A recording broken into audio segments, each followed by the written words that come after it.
అంటే బైబిల్ గుర్తుంచుకోవాలంటే మీరు ఏం చేయాలి చెప్పండి, ఎవరైనా ఒక ఐడియా?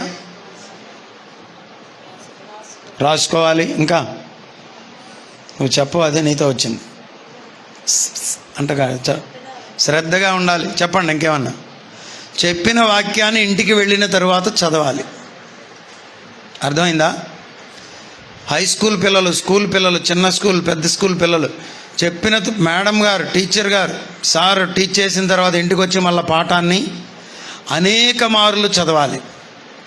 ఇప్పుడున్న పరిస్థితుల్లో అయితే ఆలోచించుకుంటూ చదివేటప్పుడు వాళ్ళు బోధించిన బోధంతా మీ మనసులోనికి మళ్ళీ తెచ్చుకోవాలి. అర్థమైందా?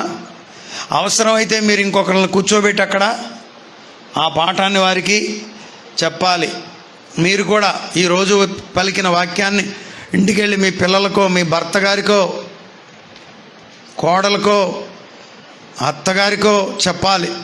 తోడి కోడలకో, మెయిన్ కోడలకో, మేనగోడలకో చెప్పాలి. చెప్తారా? నాన్నగారు బోధకుడు అయిన మొదటి దినాల్లో, అంటే బైబిల్ ట్రైనింగ్ వచ్చిన తర్వాత మరి గోడ వైపు తిరిగి గోడకు బోధించేవాళ్ళంట. మేము ఎక్కడ జగ్గయ్యపేట వెళ్ళాం.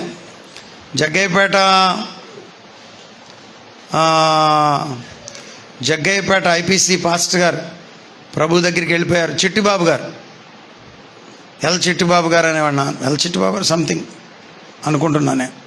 చిట్టిబాబు గారు, ఫిలిప్, నేను వెళ్ళాం. ఇద్దరం వెళ్ళినప్పుడు చూసొద్దాం, నాన్నగారు స్నేహితులు ఇక్కడ ఉన్నారంటే వెళ్ళాం. అప్పుడు ఆయన చనిపోయారు. పాస్టర్ గారు ఉన్నారు. అప్పుడు ఆవిడ కూడా మా అమ్మ వయసు వచ్చేసింది. మేము మవ్వండి పాస్టర్ ఇజ్రాయెల్ గారు పిల్లలు అని చెప్పాం. ఆవిడ చాలా సంతోషించింది. మీ నాన్నగారు మరి కుర్చీలకు బోధ చేసేవాడయ్యా ముందులో అని చెప్పాం. మేము వాక్యం చదువుతుంటే మాకు పోటీగా వాక్యం చదివేవాళ్ళయ్యా అని చెప్పారు. వాక్యం మీరు చదవాలి. నేను ఎంతో రొమ్ము కొట్టుకుని గుండెలు చరుచుకుని వాక్యం చెప్తున్నా. మీలో కొంతమందికి వాక్యం ఏమీ అందట్లేదు, వినట్లేదు. నేను ఒక ఆరాధన చూసుకుని పొద్దున పనంతా ఇక్కడ చూసుకుని వాళ్ళే ఆరాధన చూసుకుని మళ్ళా వచ్చి నేను ఈ ఆరాధన నడిపించేటప్పుడు మెల్లగా అడుగులో అడిగేసి చేతిలో చెయ్యేసి అని పడతాడు ఒక ఆయన. అట్లా మీరు మెల్లగా నడిచి వస్తుంటే నాకు గుండెల్లో గుణపం దించినట్టు అనిపిస్తుంది. పోనీ లేట్ అయ్యావు, పరిగెత్తుకన్నా రావాలిగా. ఏం భయం, ఏం భక్తి. నేర్చుకోవాలి, వినాలి, వాక్యంని చదవాలి. యేసే జవాబు సంఘస్థులంటే యోసేపు చరిత్ర ఠకామని చెప్పాలి. అబ్రహాము సంగతులు ఠకాలను చెప్పాలి. యోసేపు సంగతులు అడిగిన, యాకోబు సంగతులు అడిగిన, ఆదికాండం 12వ అధ్యాయం అంటంలోనే దేవుడు యాకోబుతో, అబ్రహాముతో మాట్లాడారని చెప్పాలి. 22వ అధ్యాయం అంటంలోనే దేవుడు అబ్రహామును లేపి పంపాడని చెప్పాలి. ఏ అధ్యాయంలో ఏముందో మీకు తెలియాలి. చూసారా?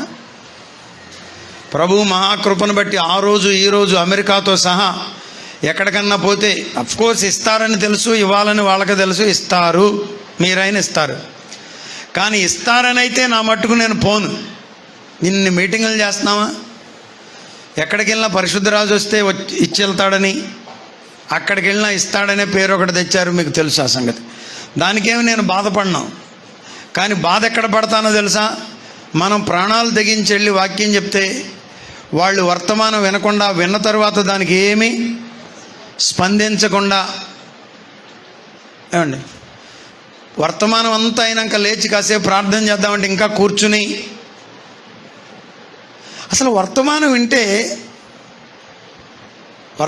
వింటే ముగింపుకు వచ్చేసరికి ప్రార్థనలోనికి నేను అనక మునిపే నువ్వు ఆటోమేటిక్గా వెళ్ళిపోతావు.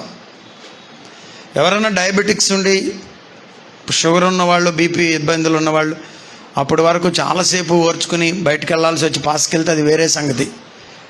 కానీ వర్తమానం అయిపోయిన తర్వాత ఏందలే కాసేపు అటు వెళ్ళొద్దాంలే అని వెళ్ళేవాళ్ళు, అది చాలా బాధ కలిగించే పరిస్థితి.